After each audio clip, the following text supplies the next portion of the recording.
Right, cyberbullying becoming a very big issue in schools across the country, sometimes with deadly consequences. News 8's Noelle Gardner has tips from the experts about how to make sure your child is not being bullied online or bullying others. It's not only kids who experience some nerves as they head back to school. Parents experience it too.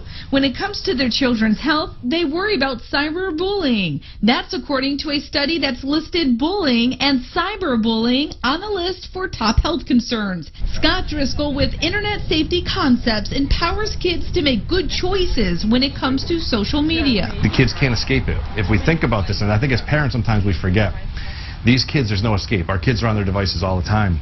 And if they're being mistreated, it could happen all the time. This type of harassment has been linked to impacting children's mental health, depression, and suicide. Getting involved and communicating with our kids is so important, because if we have that open communication, if something goes wrong, our kids could say, look at this. Driscoll says be aware of what your kids are doing and what apps they're on. Driscoll says it's okay to look at your child's phone. If you're paying for the service and you have provided the phone, you have the right to look through. And I don't expect anyone to read every message, but be aware of what your kids are doing, what apps they're on, and who they're communicating with. Group messages can also be damaging. If you like a negative comment, Driscoll says you're involved in the bullying. If you're in a group message or even on social media and you see 3 or 4 people picking on someone, you like that comment, you're involved. A new anonymous app that is popular with kids can also be used for cyberbullying. There's an anonymous app called Saraha.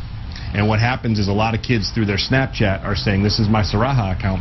And what happens then is you can leave anonymous comments. Driscoll says the problem with anonymous apps is you can say bad things and get away with it. The ones that are still popular, Instagram, Snapchat are the 2 leading the way with our students.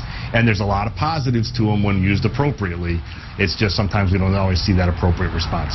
Cyberbullies can communicate their hurtful message to a wide audience. Somebody will say one thing in a text message, then someone will screenshot it and they'll share it with everybody. And what starts off as maybe even a harmless conversation blows up, and it gets out of control. Driscoll says before you send a message, read it first. The impact of cyberbullying can do lasting harm, and cyberbullies may not realize the consequences for themselves. You're responsible for every word you say, and although you might think it's funny at one moment, especially with the cyber aspect of it, it could have short-term effect on that person and long-term effects on both your futures. Reporting in New Haven, Noelle Gardner, News 8.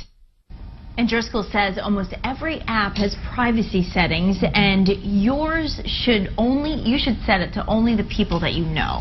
Complete withdrawal from the smartphone could also be a sign that your child is being bullied. Okay.